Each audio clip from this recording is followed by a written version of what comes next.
कम से 2018 से मैंने किया था। मैंने प्रॉपर जो क्वेश्चन मुझे आ रहे थे उनको छोड़कर जो नहीं आ रहे थे उनका पूरा 2-3 पेज में नोट्स बना लिया था, छोटा-छोटा। जब से रिजल्ट आया है जी, तब से कितने लोग और कैसे कैसे लोग आपसे मिले और आए? ऐसे ऐसे लोग मिले हैं जो कभी मुझसे बोलना पसंद नहीं करे हैं, अच्छा। ईर्ष्या भी करते थे और आप सब न समझता था।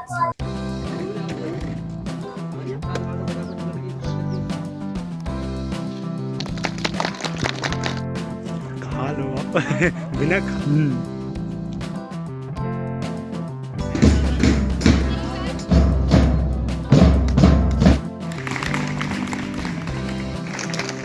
अनुरोध करूंगा कि भी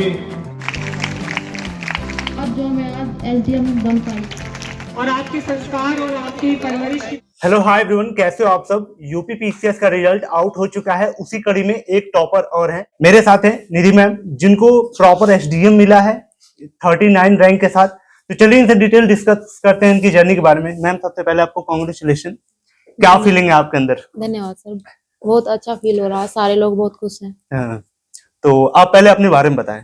मेरा नाम निधि है, मैं अमरोहा की रहने वाली हूँ, अमरोहा जिले की। जी। अटेम्प्ट कौन सा रहा है? ये मेरा फर्स्ट अटेम्प्ट है। मीडियम हिंदी।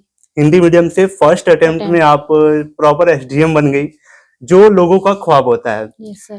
तो ये जर्नी कैसे रही है? पहले वो स्टार्टिंग पॉइंट बताएं जब आप अपने एजुकेशन बैकग्राउंड से स्विच करती हैं अपने कॉम्पिटिटिव एग्जाम की तरफ, तो क्या मोमेंट रहा है? शुरू से ही था मन में, मैंने प्राइमरी तक की जो शिक्षा है वो अपने गांव से ही की है। फिर जो 6 से 8 तक की जो स्कूलिंग है वो मैंने कस्तूरबा गांधी जो स्कूल होते हैं उनसे की है, और जो 9th 10th है और 11th 12th है पास के कॉलेज से ही किया है, रहरा से। ओके। 6-7 किलोमीटर दूर है। फिर मैंने मुरादाबाद के हिंदू कॉलेज से बीएससी किया है और 2021 में, और ये मेरा फर्स्ट अटेम्प्ट है यूपीपीसी। इसका मतलब आपने कोचिंग ज्वाइन किया होगा? कोचिंग ज्वाइन नहीं किया सर। बिना कोचिंग का? Yes sir. ओके, तो फिर ये क्या राज है कि बिना कोचिंग का फर्स्ट प्रयास में, और हिंदी मीडियम से जिनको लोग बहुत बैरियर मानते हैं कि भाई हिंदी हमारे लिए बहुत बैरियर है, वहीं आपने सब कुछ साबित किया एक ऐसे परिवार से भी रह के, गांव से रह के। ये कैसे पॉसिबल हुआ? सर शुरू से ही था मन में, वैसे तो थोड़ा थोड़ा। हाँ। पापा ऊपर मतलब शिक्षित हैं तो सब जानते थे। मेरा भी मन में था शुरू से, तो बोला था कि मुझे करना है, तो कि जब नंबर अच्छे आएंगे तो आगे फिर काम वगैरह नहीं करना पड़ेगा। 12th तक तो साथ में सारा काम करना पड़ता था, घर का भी खेत का भी, सारी चीजें। अच्छा। फिर उसके बाद जब 12th में मैं मतलब यहाँ पे मेरे सबसे ज्यादा नंबर आए मेरे कॉलेज में, तो उसके बाद की फिर अब 12वीं में ऐसे बाहर पढ़ना है। अब तो मैं मुरादाबाद मैंने ग्रेजुएशन किया। फिर जब कोरोना हुआ 2020 में, तो तब मैंने एनसीईआरटी वगैरह पढ़नी शुरू की। एनसीईआरटी पढ़ी, फिर एम लक्ष्मीकांत, फिर थोड़ा स्पेक्ट्रम, फिर पीवाईक्यू देखे, टॉपर के इंटरव्यू देखे, फिर यूट्यूब से क्लासेस सर्च की, फिर टॉपर्स की कॉपी देखी। इसी तरह से आगे बढ़ती थी।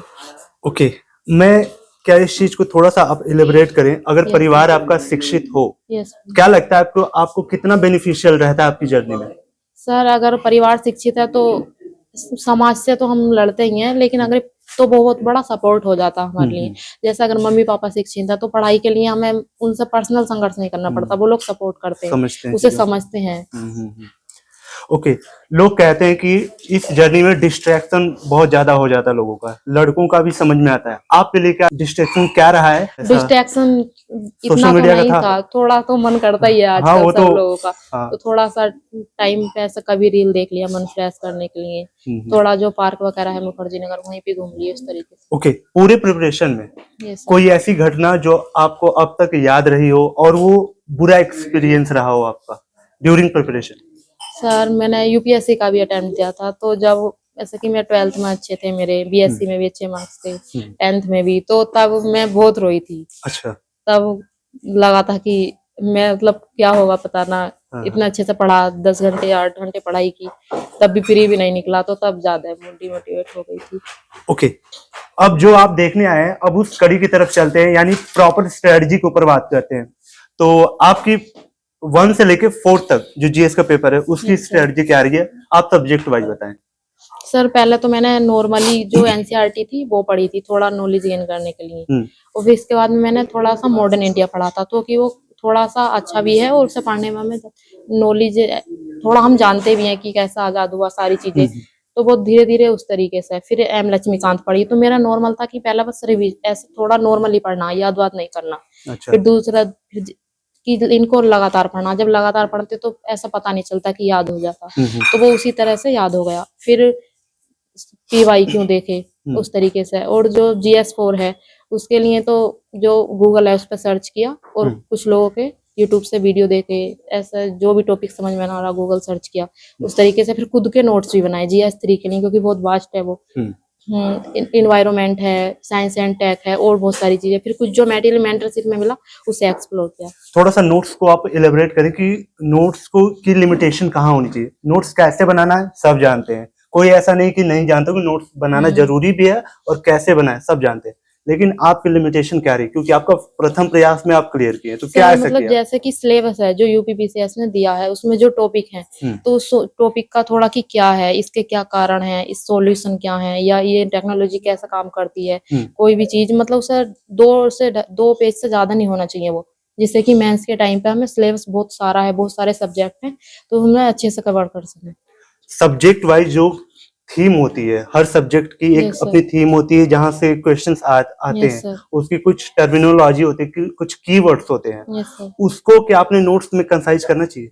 सर थोड़ा तो जानकारी होनी चाहिए, क्योंकि जो चीज के बारे में हम लिख रहे हैं वो अगर उसे नहीं पता तो आगे कैसे वो करेंगे, तो थोड़ा उसके बारे में, फिर जो उसका कारण है वो सब कुछ, और टॉपर्स की कॉपी, और PYQ तो बहुत जरूरी है। PYQ आप देखेंगे टॉपर्स ने कैसे लिखा है, फिर प्रैक्टिस आंसर राइटिंग बहुत जरूरी है। शुरू में आप 2 आंसर लिख सकते हैं, थोड़ा देख के लिख सकते हैं शुरू में, क्योंकि समझ में नहीं आता कैसे करें, तो वो आप चाहे उसे देख के ही शुरुआत कर सकते हैं 10, 12, 15, 20 दिन। फिर आप थोड़ा सा देख के याद करके फिर बिगड़ देख के लिखें, तो उस तरीके से थोड़ा थोड़ा कॉन्फिडेंस और हमें लिखना आ जाता है। आप अपने थोड़ा सा ग्रुप के बारे में बताएं कि आपका ग्रुप सर्कल कैसा रहा है, कोई और क्लियर हुआ है किसी का या नहीं, या फिर जिसको कैसा ग्रुपिंग करना चाहिए? मेरे साथ PG में काफी सारी लड़कियां थी, तो उनका तो फ्री तो नहीं निकला था। फिर मेंटरशिप में काफी सारे लोग थे, तो एक लड़की थी, कुछ 2-4 बच्चों का हुआ है, और हुआ है। ग्रुप डिस्कशन कुछ आप करते थे? ग्रुप डिस्कशन नहीं था, पर एक लड़का मेरे पास बैठता था, तो आपस में से हिंदी के हुए कि विलोपनिक शब्दों के लिए एक शब्द हुआ, या विलोम शब्द हुआ, तो थोड़ा सा ऐसा पूछ लिया, चाय वगैरह पीते तो तब, या फिर साथ में बैठ के ऐसा ज्यादा ऐसा नहीं कर पा रहे हैं तो थोड़ा सा ऐसा पूछ लिया कि इसका विलोम शब्द बताओ, इस तरीके से, और आंसर चेक करा दिया, दिखा दिया उस तरीके से। कुछ YouTube चैनल सजेस्ट करना चाहेंगे उनके लिए जो जिनके पास पैसे नहीं अफोर्ड नहीं कर पा रहे, क्या कुछ ऐसे YouTube चैनल? सर ऐसे स्पेशल तो नहीं, जैसे कि एक इकोनॉमी के लिए है, दिग्विजय इकोनॉमी की करके एक चैनल था, पूरा तो मुझे ध्यान नहीं आ रहा उसका नाम, तो उससे मैंने इकोनॉमी के कुछ टर्न किए थे। मृणाल सर के भी बोलते हैं, पर वो मुझे इतना, मतलब मुझे समझ में थोड़ा सा समझने में दिक्कत हो रही थी, तो इन्फ्लेशन हुआ उस तरीके से। वो थोड़ा इंग्लिश मीडियम भी है, और स्टडी फॉर सिविल सर्विस है, खान सर का कोई वीडियो हुआ, वन से संबंधित, मानसून हुआ, कई टॉपिक मैंने उनके भी सर्च किए थे। एक चीज मैं थोड़ा यहाँ पे ऐड ऑन करना चाहूंगा, जिस तरीके से आप बता रही है कि जहां से आपको जो मिला वहां से आपने किया है, और आप पहले प्रयास में एक अपनी मन पसंदीदा पोस्ट पाई है जो कि सबसे टॉप पे है UPPCS में, तो इसका मतलब आपका या तो बहुत ज्यादा अच्छा फोकस रहा है, या फिर जो चीजें आप जहां से लेती थी कहीं एक जगह प्लेस करती थी, तो ये कैसे आप बैलेंस कर पाती थी कि एक जगह से ये मिला, एक जगह से ये मिला, उसको दिमाग में रखना? या फिर कुछ मैंने नोट्स भी लिए थे, जैसे कि इकोनॉमी के लिए पहले मैंने UPSC का ही सोचा था, तो इकोनॉमी के मैंने दृष्टि का भी लिया था, पर मुझे विजन का मैंने नोट्स लिया, तो विजन के से जो इन्फ्लेशन टॉपिक हुआ, GDP हुआ, ये कुछ टॉपिक कुछ सर्च कर लिया, समझ में ना आ रहा तो उस तरीके से मैंने पढ़ा। 2024 का पेपर होने वाला है UPPCS का। Yes sir. तो ये जो टाइम ड्यूरेशन है, यस सर, इसमें बहुत सारे लोग ऐसे होंगे जो कि अभी मेंस को भी देख रहे होंगे, मेंस को क्या छोड़ देना चाहिए, या फिर करंट अफेयर जो है 1 महीना पहले छोड़ देना चाहिए, या फिर मॉक टेस्ट आपको एनालिसिस करना स्टार्ट करना है, या फिर PYQ देखना है, क्या सर इस टाइम तो PYQ और रिवीजन जो पूर्वावलोकन है वो प्री में बहुत इंपॉर्टेंट रोल प्ले करता है, काफी सारे क्वेश्चन उससे देखते हैं तो हो जाते हैं, तो अब तो कि PYQ जरूर देखना चाहिए, और जो पूर्वावलोकन है, रिवीजन, और जो PYQ तो बहुत ज्यादा जरूरी है। अच्छा, कितने साल का? रिवीजन कितने? कम से 2018 से मैंने किया था, मैंने प्रॉपर जो क्वेश्चन मुझे आ रहे थे उनको छोड़कर जो नहीं आ रहे थे उनका पूरा 2-3 पेज में नोट्स बना लिया था, छोटा छोटा करके। आपको लगता है कि UPPCS में ये जो प्री या फिर मेंस के जो क्वेश्चंस होते हैं, अगर आप पिछले 5 साल या 10 साल का करते हो तो रिपीटेशन होता है? हाँ सर। कितना परसेंट? लगभग 30% तो होता है, थोड़ा डायरेक्ट हो जाता है। हाँ, मतलब थोड़ा सा घुमा फिरा के भी। हाँ, फिर हमें एक आइडिया लग जाता वो PYQ अगर हमें देखते हैं कि क्वेश्चन एक्चुअल में आ किस तरह से रहा है, क्योंकि अगर हम पढ़ते रहे इधर उधर तो हमें ये नहीं पता कि क्वेश्चन पेपर किस तरीके का आ रहा है, तो फिर क्या फायदा है ऐसे। ओके, मतलब अगर इस बात को मैं समराइज करूं तो ये कह सकते हैं कि पिछले 5 साल का अगर आप 2018 PYQ से करते हैं, जो 3 ऑप्शन गलत हैं, उन 3 ऑप्शन के 360 अगर आप घूमते हैं तो आपको थोड़ा सा करीब knowledge। 40% हाँ, एक्स्ट्रा मिल जा सकता है। और क्या मैं जो करंट अफेयर है वो भी बहुत जरूरी है, क्योंकि 30 क्वेश्चन के समथिंग उससे आता है ओके हर ओके। टाइम। जो गांव से लड़की देख रही है आपको दूर, Yes, जो कि sir। अफोर्ड नहीं कर पा रही है पैसे को, Yes, sir। कोचिंग को, यस सर। और साथ ही उसके पास बहुत सारे रिसोर्सेज है नहीं, Yes, तो sir। वो कैसे स्टार्ट कर सकती है चीजों को? सर पहले तो NCERT पढ़ सकते हैं, हाँ, और फिर मेरे तो ये था कि अगर मुझे रहने के लिए मिल जाए तो यूट्यूब चैनल हुआ, डाटा तो इतना महंगा नहीं है, हाँ, सभी अब अफोर्ड तो कर अवेलेबल सकते हैं। और जो NCERT हुआ वो, और जो बुक्स वगैरह हुआ एम लक्ष्मीकांत, उन सबको एक PYQ देखकर NCERT शुरुआत कर सकते हैं। रिजल्ट कौन देखा सबसे पहले? मेरे मामा देखे थे। अच्छा, तो उन्होंने पहले आपको कॉल किया? हाँ, उन्होंने किया था, मैं देखने ही वाली थी 2-3 मिनट में, पर मुझसे पहले उन्होंने ही देखा। अच्छा, मैंने भी देखा था आपका रिजल्ट रात में, लेकिन मैं रात में ज्यादा रात हो गई थी इसलिए मैंने कॉल नहीं किया। तो वो थोड़ा मोमेंट आप बताएं, जब सुबह होती है तो घर में वो क्या माहौल रहता है, और साथ ही कहाँ से लोग आए मिलने? काफी सारे गांव के, आस पड़ोस के, पूरे क्षेत्र के लोग आ रहे हैं, काफी सारे लोग आ रहे हैं, बहुत खुशी हुई। मैं तो दिल्ली थी उस टाइम पे। अच्छा। मैं चली गई थी कि क्या पता हो, मैं पहले से आस लगा कर बैठ जाऊं क्या हो, हाँ। तो कि मैं आरओ वाला मैंने भरा था फॉर्म, अच्छा। कि मैं थोड़ा उसको देख लेती हूँ इतना, फिर भी कि तैयार रहना चाहिए हर तो आपके घर पता सिचुएशन। चला कि आपके यहाँ DM साहब के यहाँ भी मिलने जाना है, तो ऐसा भी है, मिलने जाना है? हाँ, अच्छा, तो कैसा लग रहा है? आप एक एस्पिरेंट से एक ही रात में आप अधिकारी बन चुकी हैं, वो हजम कर पा रहे हैं या फिर लग रहा है कि ये सपना जैसा लग रहा है? क्या लग रहा है? थोड़ा सा मुझे तो इतना वो नहीं लग रहा, पर घर के सारे लोग बहुत ज्यादा खुश थे, गाँव के सब लोग, तो अच्छा लग रहा खूब अच्छा। इनको खुश देखकर, क्योंकि मेरा तो काफी सारी मेहनत थी, 2020 से मैं लगी हुई थी। इसी दिन के लिए मेहनत ये किया था था, कि और थोड़ा UPSC का सोचा था ज्यादा, कि जब वो नहीं हुआ तो तब ये दिया था अटेम्प्ट। अच्छा, वो रात ही आपको, आप सोच सकती हैं, और नींद नहीं आई थी पूरी रात, बिल्कुल, पूरा घर नहीं सोया था। जी, हर एस्पिरेंट सोच सकता है उस चीज को, कि जब आप पूरे इतने साल से मेहनत कर रहे हो और उस रात में पता चले कि आप वैसी पोस्ट पा गए जो पाना चाह रहे थे, वो भी पहले प्रयास में। आई थिंक बहुत बड़ी अचीवमेंट है। तो ये पूरा श्रेय जो होता है आपकी जर्नी का, किसको जाता है? सब मम्मी पापा हुए, जितने मेरे शिक्षक हैं जो शुरू से मोटिवेट करते थे, और सारे मेरे घर के परिवार के लोग, और मेरे मामा भी हैं, मेरे नानी घर ने काफी सपोर्ट किया है, सब लोगों का बहुत आशीर्वाद है। अच्छा, एक और क्वेश्चन इसमें कमेंट आ रहा था कि जैसे किसी की थोड़ी डिप्टी जेलर जैसे मिला जिसको, और वो SDM बनना चाहता है या फिर DSP बनना चाहता है, तो क्या वो एक्स्ट्रा लीव मिलती है क्या? कि जैसे आप ट्रेनिंग से पहले मिलता है UPPSS में, जैसे UPSC में मिलता है कि आप अपनी रैंक इंप्रूव करने के लिए स्टडी लीव ले सकते हो आप, कुछ 1 आध साल का? सर शायद मिलता है, पर मुझे अच्छा। इतना स्पष्ट जानकारी अभी नहीं है। Okay okay okay. तो लास्ट मैसेज उन एस्पिरेंट के लिए जो SDM बनना चाहते हैं या फिर चाहती हैं, अपने आपके मन की बात क्या है?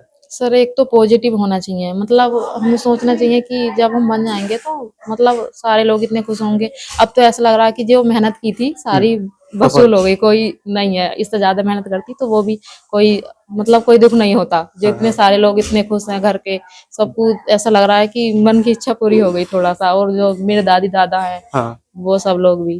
अब तक आपने सबसे जो बुरा वक्त देखा हो, या फिर आपको लगता है कि हमारे क्षेत्र में ऐसी कमी है, तो अब आपको एक पोस्ट मिलने जा रही है, अगर आपके बस में हो तो आप क्या करना चाहेंगी पोस्ट पे रह के? सर एक तो जो लड़कियां हैं उन्हें मतलब पढ़ाया जाए, उन्हें भी बराबर अवसर दिए जाए। मतलब जो गांव वगैरह में होता है कि काम पे थोड़ा ज्यादा फोकस रखते हैं कि पढ़ाई करवाओ कि शादी हो जाए इसलिए। कि तो मतलब पढ़ाई के लिए वैसा होना चाहिए, और लड़कियों से है कि पढ़ाई करो, खेल में, इंजीनियर, सारे क्षेत्रों में खूब नाम रोशन करो।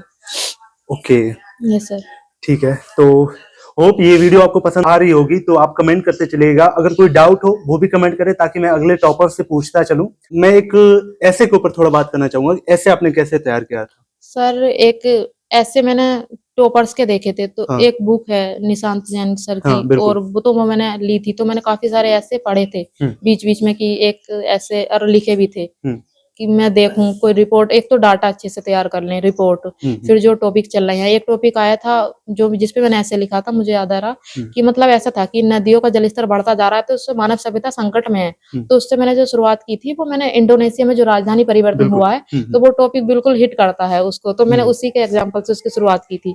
तो हर ऐसे की तीनों ऐसे हैं तो एक स्टोरी शुरुआत कर सकते हैं, एक पोयम से, ऐसे नहीं कि तीनों को एक सा, और थोड़ा सा लिखने में थोड़ा पैराग्राफ छोटा रखें और डायग्राम वगैरह ना बनाए, थोड़ा राइटिंग अच्छी हो तो मुझे लगता है अच्छे नंबर आ सकते हैं। अच्छा, निबंध में डायग्राम से बचना ही है। हाँ, क्योंकि उसमें तो आई थिंक आपके उसमें बचना ही चाहिए। बिल्कुल जो कि इम्पोर्टेंट है उसको थोड़ा कर सकते हैं अंडरलाइन।